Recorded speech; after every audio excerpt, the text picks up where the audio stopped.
بسم الله الرحمن الرحيم.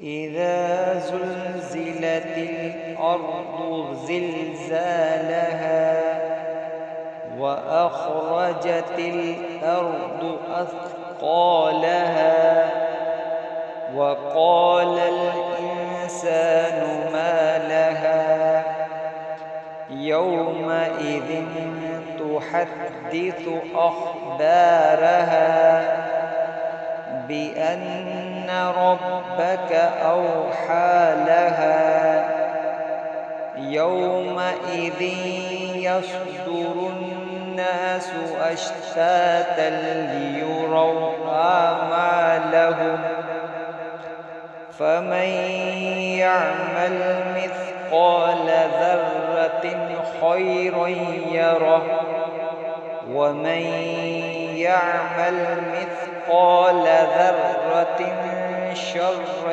يره. صدق الله العظيم.